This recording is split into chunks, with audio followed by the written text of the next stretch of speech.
All right. Hey, everybody. I'm Skip Elsheimer. Welcome to the AV Geeks lunchtime streaming show, where my expensive webcam decided not to work. Very frustrating. Anyways, we watch old 16mm films here, and yeah, that was People Who Live in the Desert. It was made in 1928, and it's from the Mogul Brothers collection, and we scanned it, showed it to you. So let's learn about Earth's movements. Enjoy.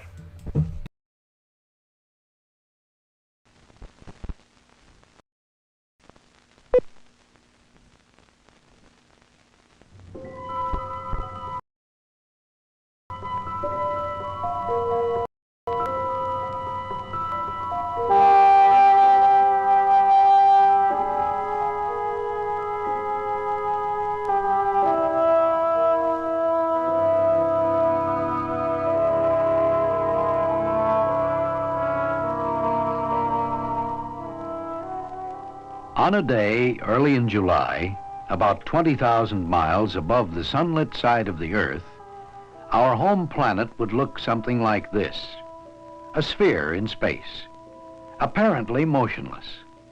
But we know the Earth is really moving. One sign of this is the movement of the sun across the sky. On Earth, in New York, the sun rose an hour ago on a cool July morning. It is still low in the sky. 3,500 miles to the east, in London, it is nearly noon. Farther east, in a village in India, at the same moment, the sun has begun to sink toward the west. In Japan, the sun is setting. The sun rises and sets over all parts of the world because of one of the Earth's movements. Because of another movement, too slow for us to see, the seasons change. On this July day, in the northern hemisphere, there's a pond that is a favorite swimming spot. But it's a skating pond 6 months later in January. Many seasonal and other changes take place on Earth because of the Earth's movements. You're going to learn about 4 of these movements. If we could speed up one of them several thousand times, you'd see the movement we call rotation, the turning of the Earth on its axis.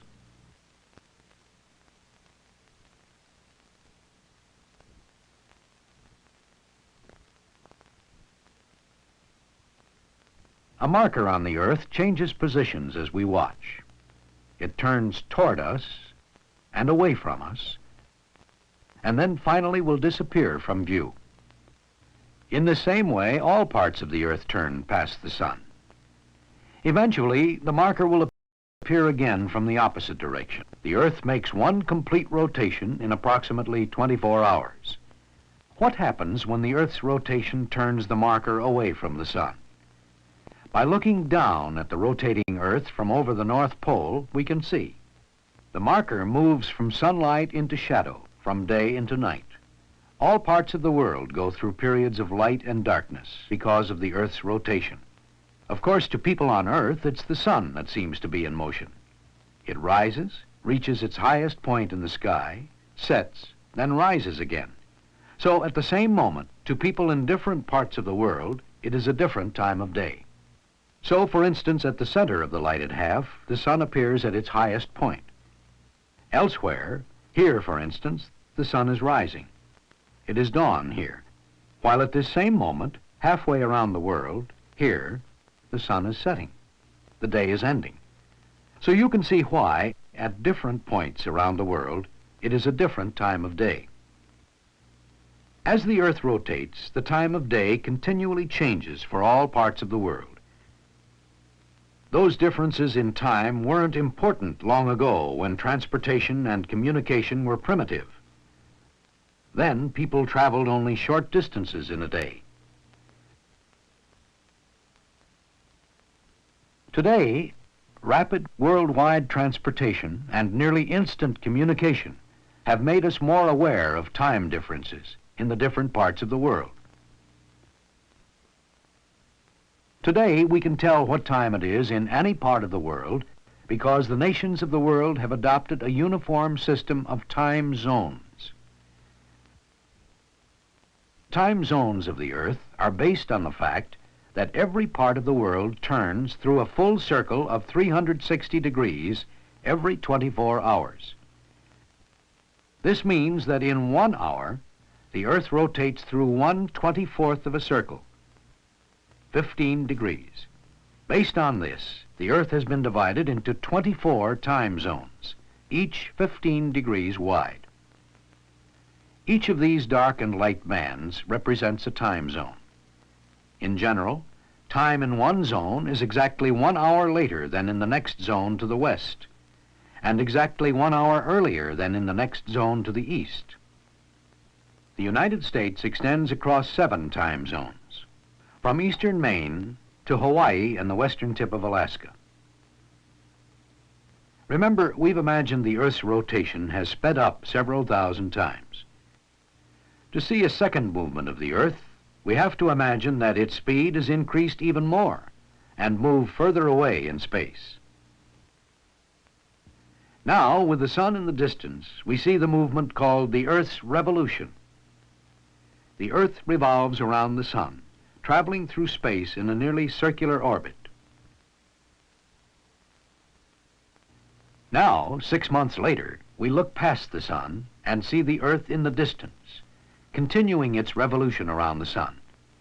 In 12 months, or more exactly, 365 1/4 days after we first began watching, the Earth will have made one complete revolution around the sun. The time it takes the Earth to make one revolution of the sun is the period of time we call a year. The Earth makes one revolution every year. The Earth's revolution is part of the reason we have seasons. To see why, let's think about the imaginary line around which the Earth rotates, the Earth's axis. It is not straight up and down, perpendicular to the plane of the Earth's orbit. The axis is tilted at an angle. If we projected the Earth's axis out into space, it would point toward Polaris, the North Star, at an angle of 23.5 degrees from the perpendicular. Because of this angle, the Earth, as it revolves around the sun, does not receive the sun's rays uniformly throughout the year. Beginning about June 21st, the northern hemisphere has warmer weather and longer days because it is tipped toward the sun. As the Earth rotates, the northern hemisphere is within the sun's light a longer part of each 24-hour period. It is summer in the north. Now, as the Earth revolves around the sun, the tilt or inclination of its axis remains the same. So when the Earth has revolved to the opposite side of its orbit, conditions are reversed. Now, around December 21st, the northern hemisphere is tilted away from the sun. It is winter there, but the southern hemisphere is now tilted toward the sun. Now, as the Earth rotates, the southern hemisphere is within the sun's light a longer part of each 24-hour period. It is summer in the southern hemisphere and winter in the northern hemisphere. And so, two movements of the Earth, rotation and revolution, plus the tilt of the Earth's axis, combine to produce the seasons of the year. To see a third movement of the Earth, let's think of the rotating Earth as a spinning gyroscope. Notice the wobble of its axis. The Earth's axis wobbles too, because of the pull of gravity of the sun and moon on the Earth. One completion of this conical path of the axis takes about 26,000 years. One effect of this we won't see is that in about 12,000 years, the Earth's axis will point toward the star Vega, and our descendants will call it the pole star. This third movement is the precession of the equinoxes, the wobble or variation in the direction of the Earth's axis. The three movements we've seen involve just the Earth as it moves through its orbit around the sun. A fourth movement takes place in a much vaster dimension. To understand it, we must remember that our sun is only one of billions of stars that form a great spiral system, a galaxy. Our galaxy, the Milky Way, looks something like this. The sun's position in the galaxy is about here. The galaxy rotates like an enormous wheel, and our solar system moves with it, making one revolution every 200 million years. This galactic movement is a fourth movement of the Earth. Rotation, revolution, precession of the equinoxes, and galactic movement. 4 movements of the Earth. Today, one of the purposes of space exploration is to understand more fully and more accurately all the movements of the Earth.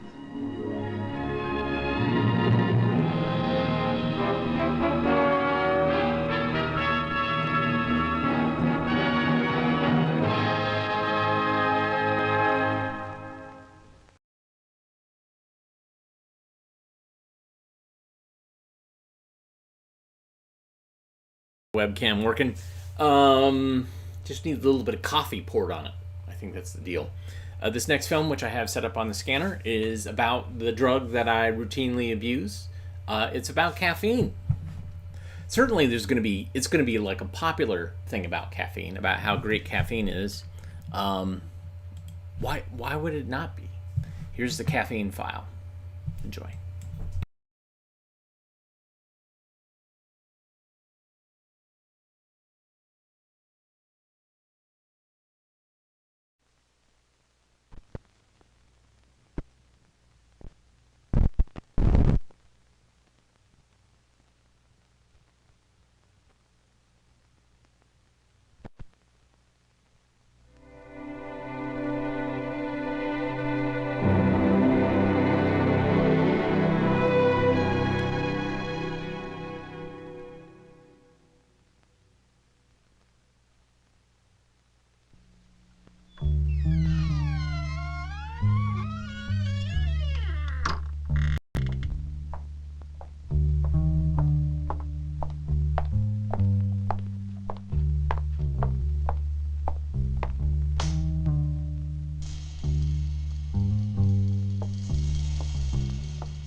The Caffeine File.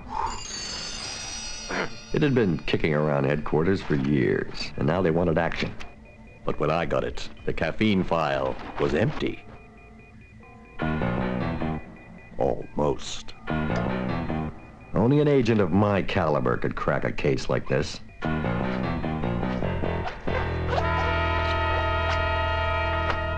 First, I hit the research library.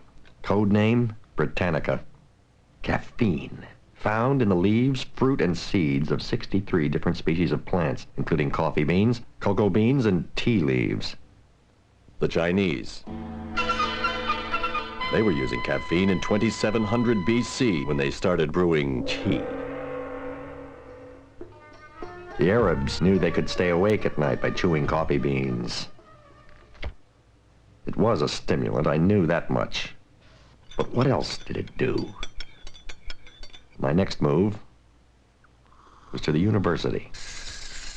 The professor was an expert. I told him what I wanted. The pure stuff. It looked like a drug, and it was. Methylxanthine stimulant. one of the most widely used drugs in the world. Caffeine is measured in milligrams. A milligram is 1,000th of a gram, just a speck. And from the moment that speck of caffeine hits your system, it goes to work on the cells of the brain and the spinal cord. Caffeine speeds up the heartbeat and metabolic rate, so it increases alertness and the amount of muscular work you can do. But it also increases the production of stomach acid and urine, and it reduces coordination. It can give you shaky hands, what they call coffee hands. All that from 150 milligrams of caffeine found in an average cup of coffee. Drink a second cup, and you may get restlessness, nervousness, anxiety, indigestion, and heart palpitations. Not very pretty. The professor gave me one last hint. 2 million pounds of caffeine were removed from coffee last year and added to other things. What other things? It seemed I had outlasted my welcome. It was late when I left the professor, and I was looking forward to a night of heavy research. Everything is not what you think. You must look past the big brown drink. There was something more to this case, and I knew where to go to find it. I started with the obvious. Coffee. Tea. Caffeine was in cocoa beans. That meant chocolate, chocolate candy, chocolate syrup, and cocoa. Soft drinks. Many have caffeine, artificially added. The gears in my precision mind started to turn. I knew where I could find still more. Caffeine in pain relievers. Caffeine in cold tablets. Caffeine in diet pills. Caffeine in wake-up pills. Caffeine was everywhere. I realized that people had been consuming large amounts of caffeine without knowing it. I realized that I had been consuming large amounts of caffeine without knowing it. The hunt was over, but this was my own bathroom, and I needed the flashlight practice anyway. The next day, I got on the computer and set up an info bank on caffeine content. I started with coffee. The way coffee is brewed controls caffeine content. In a 6-ounce cup of decaffeinated coffee, there's only 2 milligrams of caffeine. Instant coffee, 54 milligrams. Percolated coffee, 125 milligrams. And drip coffee, up to 181 milligrams. Tea could be 11 milligrams per cup, could be 60, depending on the type of tea and the brewing time. The longer the brewing time, the more caffeine. Fruit-flavored drinks have up to 52 milligrams of caffeine. Colas, up to 37 milligrams. Baking chocolate has 45 milligrams of caffeine per ounce. Milk chocolate, 6 milligrams per ounce. Cocoa beverages, 1.67 milligrams per ounce. Stay-awake pills and diet pills, up to 200 milligrams of caffeine per pill. A standard dose of painkiller, 2 tablets, can contain up to 130 milligrams. A standard dose of cold remedies, 60 milligrams of caffeine. Now I needed to find the users. Who are they? What do they use? I called in my favor at the department and got to see the surveillance films. The coffee junkie can't start the morning without at least 1 cup of coffee. Gets the caffeine jitters so bad he has to unwind at the end of the day with a martini. The soft drink addict hates coffee, so he gets his highs from Pepsis and Dr. Peppers. The more caffeine, the better. Ranks his favorite sodas by their caffeine content. The pill popper. Overworked student who discovered the joys of 200 milligram caffeine pills during a cramming session. Now she uses them all the time. To stay up all night, to wake up in the morning, to get through the day. I hadn't expected my last film. Children, aged 1 to 5, the highest caffeine consumers of all. Lower body weight means the caffeine in a can of soda affects her as the caffeine in a cup of coffee would an adult. On the way home, I thought about the users. Between coffee and soda, every citizen the age of 2 or over drinks the equivalent of 2 cups of coffee per day. Some adults average 3,000 cups per year.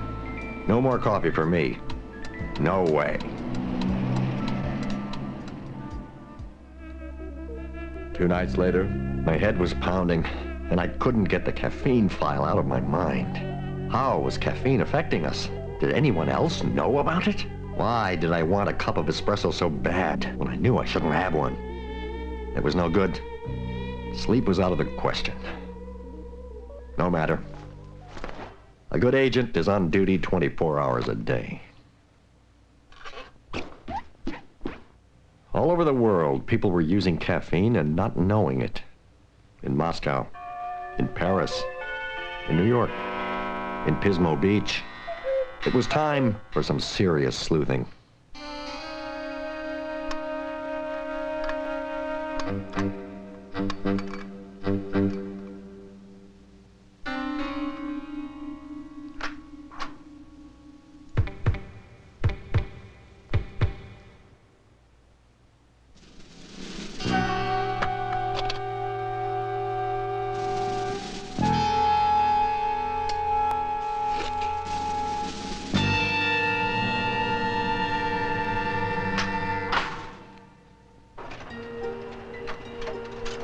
First surprise, caffeine was being sold around the country as a look-alike drug.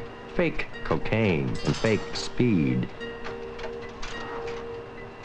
Second surprise, caffeine is part of the same alkaloid family as nicotine, cocaine, morphine, and heroin. And third surprise, like its partners in crime, caffeine is addictive. Withdrawal symptoms can include nausea, irritability, and, well, what do you know? Headaches. Many people experience caffeine withdrawal headaches without even knowing it. I had. Caffeine has been suspected of contributing to a number of short-term and long-term health problems, including lumps in the breasts. One really alarming study links caffeine to birth defects in laboratory rats. More studies are being done to investigate the effects of caffeine on humans. Meanwhile, it's a good idea for pregnant women to stay away from caffeine. The Food and Drug Administration wants to take caffeine off the list of food additives that are, quote, generally recognized as safe, end quote. I'd finished my report and my coffee drinking. This time, I would do it the right way, reducing caffeine consumption slowly, replacing coffee with decaf and cereal beverages, and switching to caffeine-free teas and sodas. And chocolate? Well, nobody's perfect.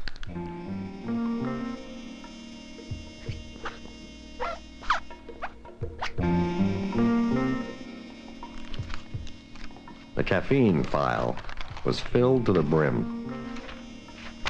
The bottom line? Too much caffeine is bad news. A lot of people, including kids, are addicted to it and don't even know it. But you don't have to be an experienced agent, such as myself, to know what you're eating and drinking. Just read the label. My report on caffeine showed top-notch investigative work. Not bad for 2 months out of spy school.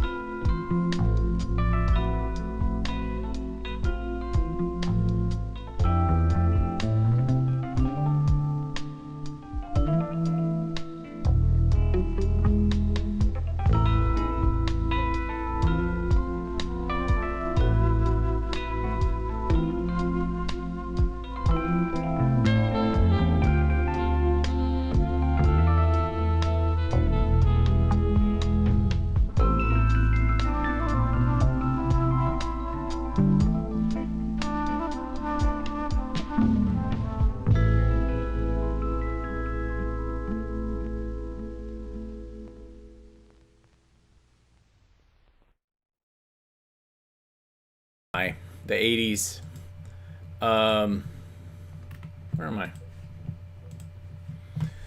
I? Yeah, so someone mentioned it in the comments, the coffee generation commercials that came on in the 80s, and I definitely started drinking coffee because of that.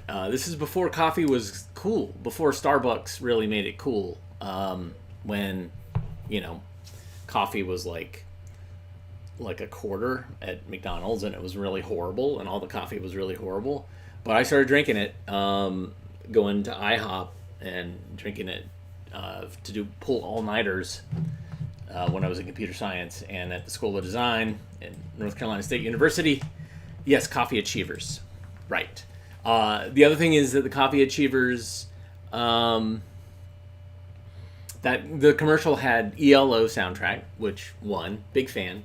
Two, had Kurt Vonnegut, who I was a super fan of, and Chrissy Hine. And I'm like, you know, that's maybe the one ad campaign I'm like, yes.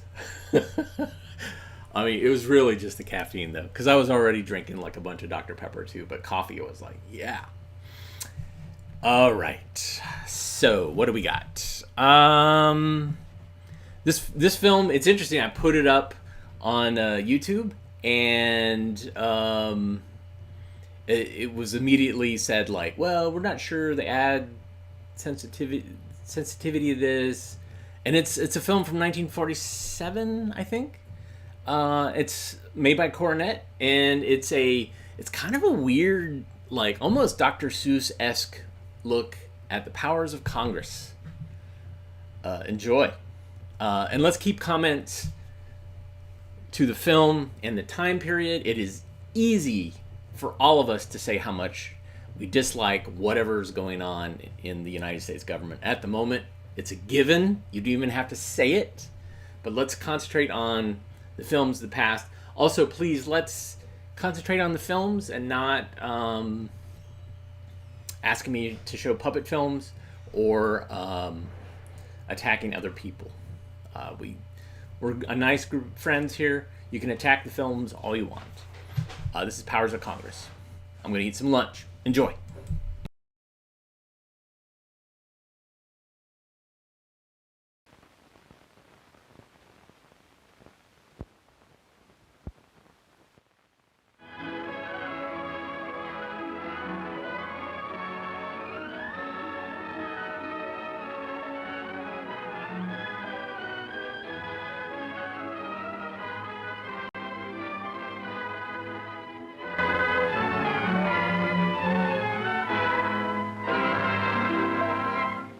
The new Congress still faces a multitude of tasks. Among the more controversial issues are tax reduction and appropriations for the armed forces. Congress also will soon tackle the many problems of labor and adjust, by legislation, some of the more Congress pressing this, problems Congress that that. Martha, turn that thing off. First things to be taken up by the legislature. Got other things to think about besides Congress. Came home early to finish this income tax. Then to write that speech to give at the club. Where's the stamp? Oh, I used the last one yesterday. Why don't you run down to the post office and get some? Run down to the post office. It's only a mile away. You see, Congress can do everything. Everything except build us another post office.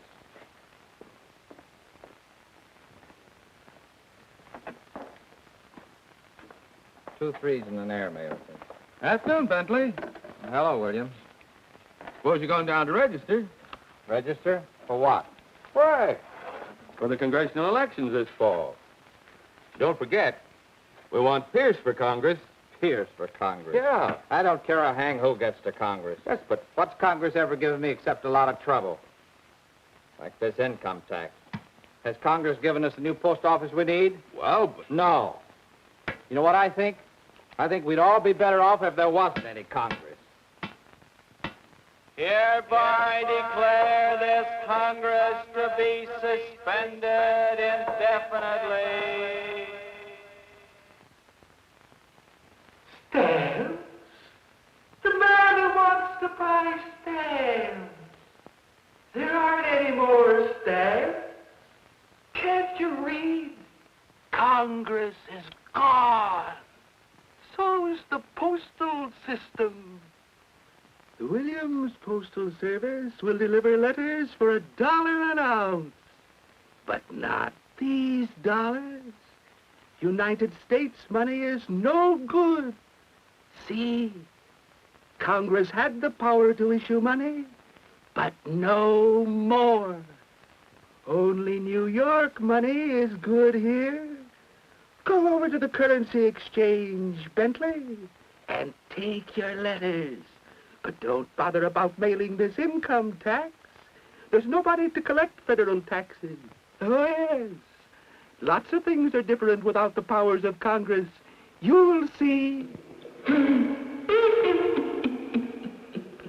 Pretty, aren't they? You see, every state is printing its own money now. You remember? Oh, you don't believe it about Congress being suspended? Well, go ahead. Go to Washington. See for yourself. A round-trip ticket to Washington? That'll be 600 New York dollars. That's right, Bentley. You're catching on. No Congress. No regulation of commerce. No regulation of railroad fares. Oh, you don't like it. You want to take it to court. Go ahead. Don't be so surprised, Bentley. The states have to create their own armies and navies and air forces because there's no Congress to provide for national defense.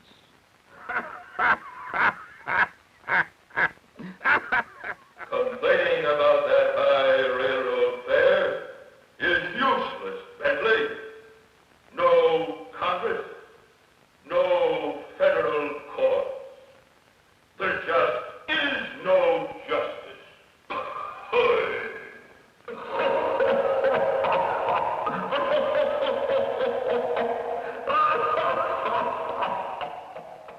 Well, back at the old office, eh, Bentley? Just in time for your check. Oh, yes, it's more than usual. No deduction for savings bonds or income tax or Social Security. With Congress suspended, the whole Social Security system has fallen through. So you'll have to look out for yourself when you lose your job. That's what I said. Lose your job. One of those miscellaneous powers of Congress is the regulation of patents. We have no protection. We're out of business. Charles! Charles! Oh, Charles, we're being put out on the street. The state bank foreclosed on our home. They said the National Housing Act was null and void, and our FHA loan was no good. And Charles! Oh, I don't know what'll become of us, Charles. Charles, get up. Huh? Oh. Oh, come now. Don't tell me that little walk to the post office tired you off. Post office? What post office? I mean, with Congress suspended and... Oh, what a dream. Martha, that's it. What?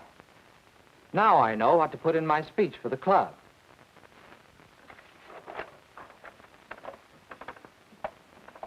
And so, gentlemen, my topic is the powers of Congress. None of us ever hesitates to criticize Congress at every opportunity. But how many ever stop to think about the broad powers of Congress and how these powers affect every one of us? The importance of Congress can be seen when we note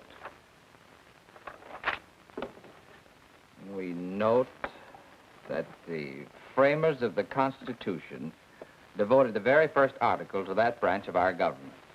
All legislative powers herein granted shall be vested in a Congress of the United States, which shall consist of a Senate and a House of Representatives. Consider the wide-reaching powers of Congress. Laying taxes, regulating commerce, coining money, establishing post offices, creating federal courts, declaring war, providing and Army and Navy and making all laws necessary for carrying out those powers. Now, gentlemen, these powers reach right into our homes, into our very life. For instance, we know that the food we eat is pure. Why? Because it's inspected under laws made through the power of Congress to regulate interstate commerce. This same power includes control of railroad fares and freight rates, the commerce of the air, and the traffic of cross-country trucking. Congress even limits the number of hours we work and the minimum salaries we're paid. This is done under its authority to make all laws which shall be necessary and proper for carrying into execution the foregoing powers. These are commonly called the implied powers of Congress. Interestingly enough, the first use of these implied powers was the establishment of our national banking system, which operates under congressional authorization. Of course, everybody knows that Congress has the power to levy taxes, and we're always ready to complain about taxes. Taxes on perfume and other luxury items, and on gasoline and other things that are not luxuries. But we're not so ready to appreciate what we get from Congress in return. The network of federal highways that span our nation, the great reclamation and power developments, our magnificent national parks and forests, protection of our health, promotion of foreign trade, assistance given farmers through such things as crop insurance and scientific information, and assistance given homeowners through agencies like the Federal Housing Administration. And remember, gentlemen, those are only a few illustrations of how the powers of Congress affect each one of us. So your personal welfare, as well as the welfare of your country, depends upon your active interest in electing to Congress men and women of such.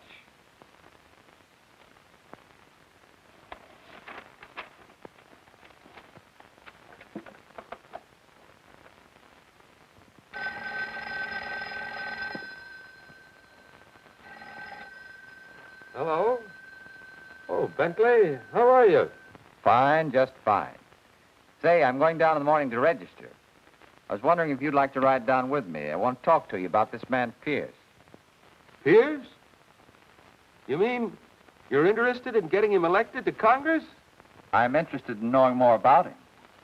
After all, we can't be too careful who we send to Washington to exercise the vast powers of Congress.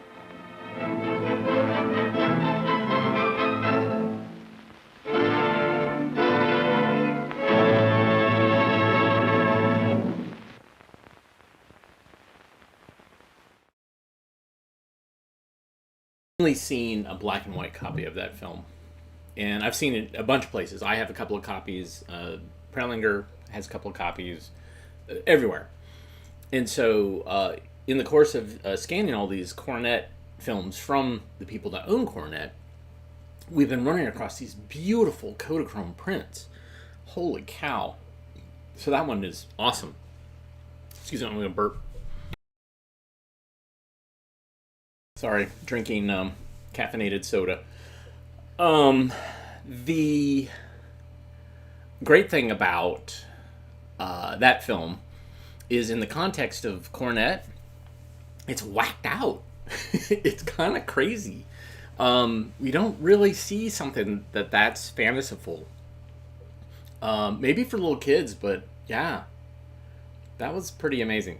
All right, one last film. It's up to you. Cancer.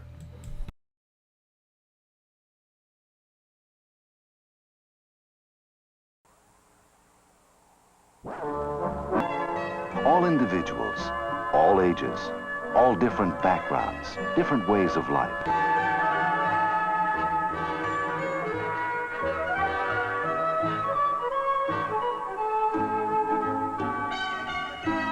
A grandmother.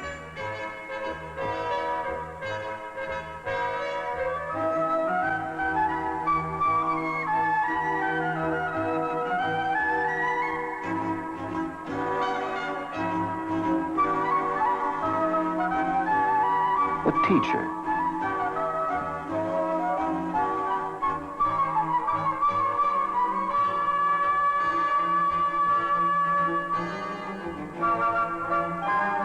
a housewife,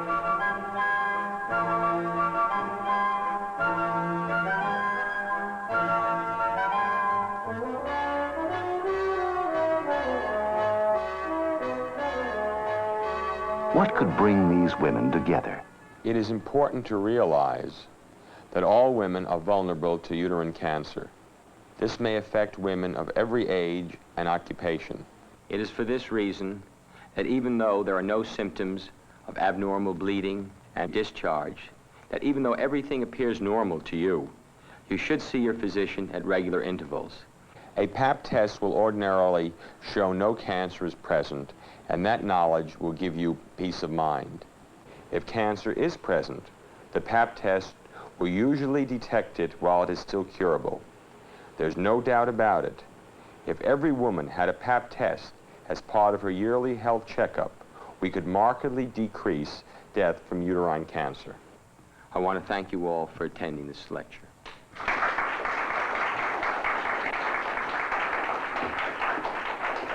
Thank you so much, Doctor. I'm sure he's given us a great deal to think about.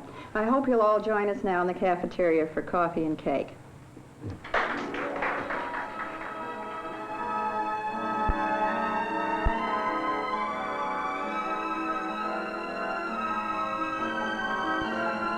So much energy and emotion is wasted, living with fear of the unknown, with questions which can be answered. Doctor, now with the Pap test, how long before symptoms appear can you tell if there are cancerous conditions? Oh, it's possible by means of the Pap test to detect a early cancer much before symptoms appear, sometimes as much as years. They've reported this in cases early as 2-3 years before there are any symptoms. You can go ahead, have an examination, a Pap smear taken, and an early cancer found.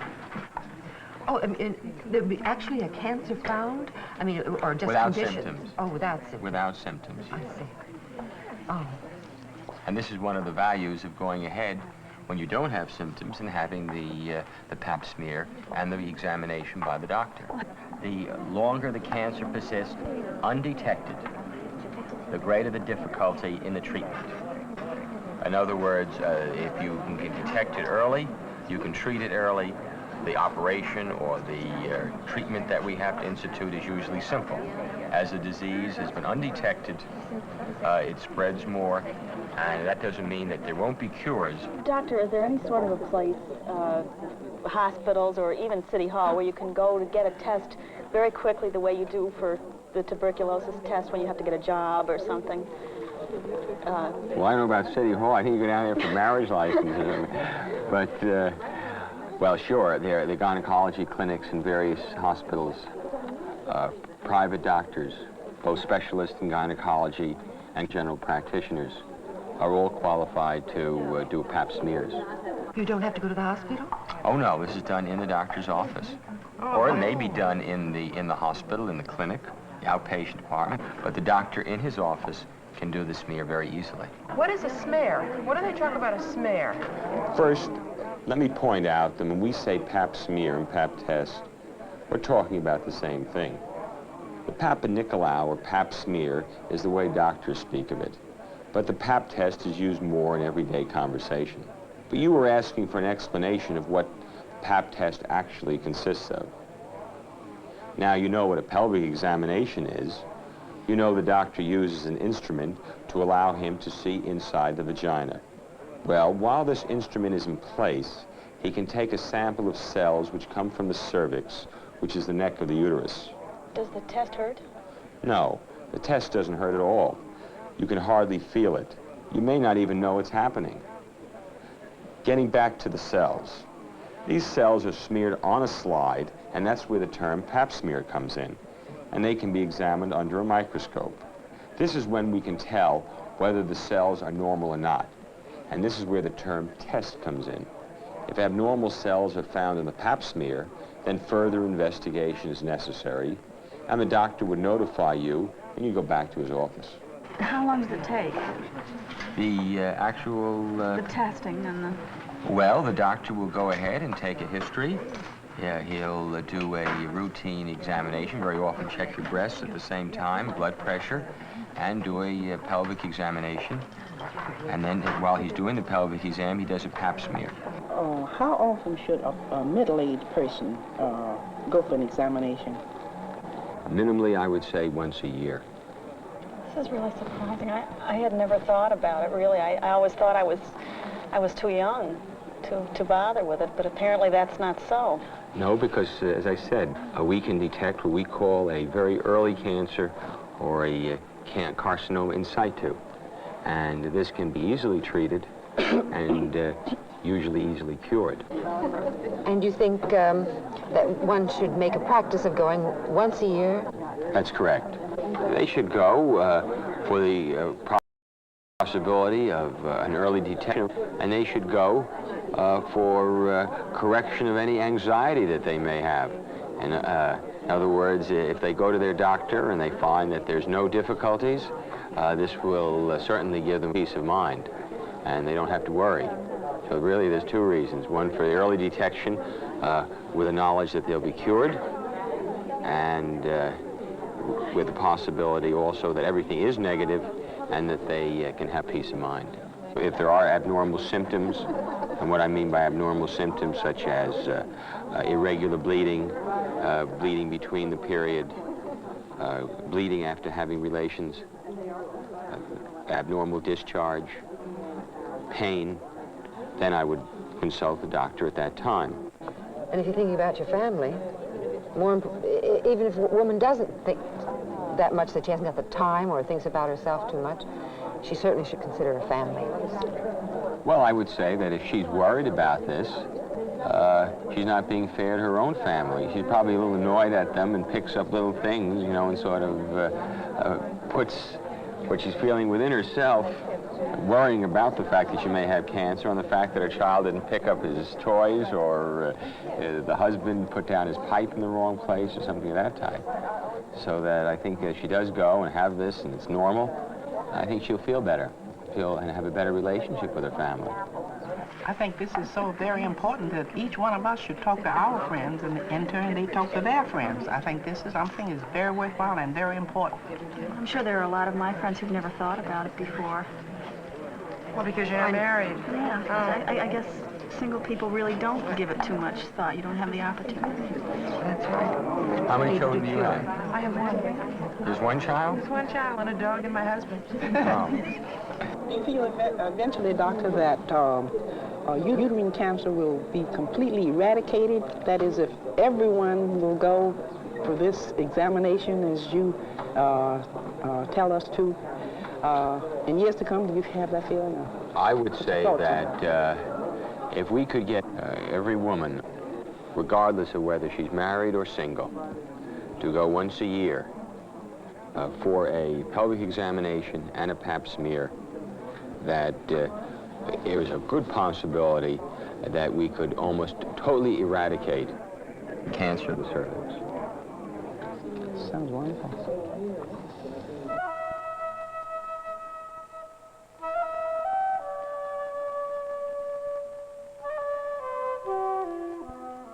Why don't I go? I keep telling myself I don't have the time. That's ridiculous. I find time for everything else. I can't forget how Mother died. I'm afraid. I don't want to know about myself. Supposing Mother had had the pap test. Supposing she had found out early enough, she wouldn't have had to suffer that way. She might be alive today, enjoying her grandchildren. I have daughters, too. I don't really have the right. One visit to the doctor, and I'd know, one way or the other. I must do it. As soon as I get home, I'll make an appointment for tomorrow.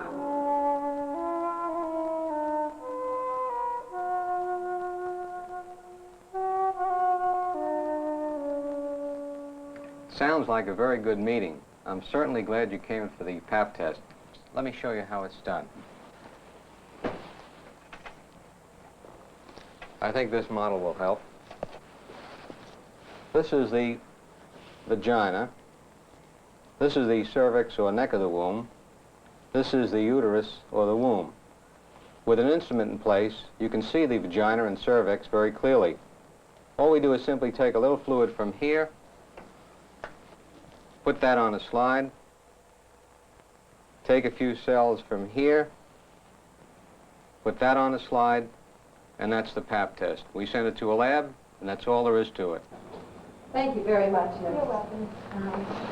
Mrs. Crowley, Doctor, what about the results? I don't anticipate that you'll have any difficulty. We just have to wait for the results of the Pap test. That'll take just a few days. It really is simple.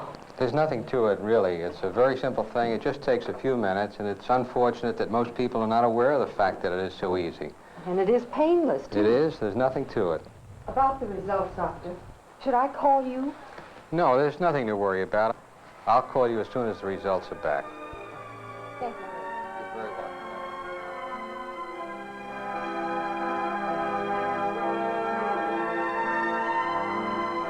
The laboratory report? Negative. All cells normal. A year without fear and worry. And the likelihood of many more years after that. Years to enjoy life to its fullest extent. To be useful. To love and be loved.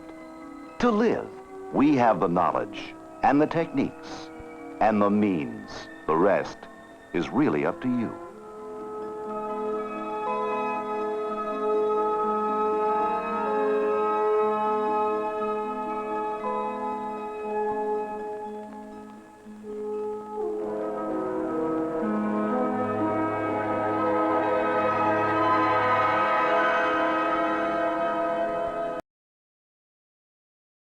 Garbage in the gut. Say what? Garbage in the gut. Oh, keep your mouth shut. And garbage in the gut. Say what? Garbage in the gut. Keep your mouth shut. And garbage in the gut. Say what? Garbage in the gut. French fries. Say what? In the gut. Keep your mouth shut. Garbage in the gut. Say what? Garbage in the gut. Keep your mouth shut. Garbage in the gut. Say what? Garbage in the gut. Keep your mouth shut. Potato chips? Garbage in the gut. Say what? Garbage in the gut. Keep your mouth shut. Chocolate donut. Say what? Garbage in the gut. Keep your mouth shut. Garbage in the gut. Cream. Say what? Garbage in the gut. Keep your mouth shut. Garbage in the gut. Say what? Garbage in the gut. Keep your mouth shut. Garbage in the gut. Say what? Cherry blossom. Keep your mouth shut. Garbage in the gut. Strawberry pie. Keep your mouth shut. Garbage in the gut. Say what? Blueberry pie. Keep your mouth shut. Dewberry pie. Garbage in the gut. Licorice. Damn. Jelly. Peach Melba. Baked Alaska.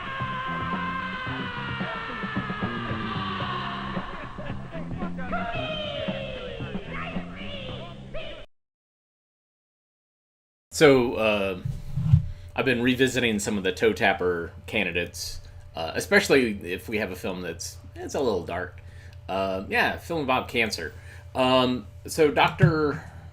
Unk, PhD, so that did win the toe tapping tournament. Was it last year's?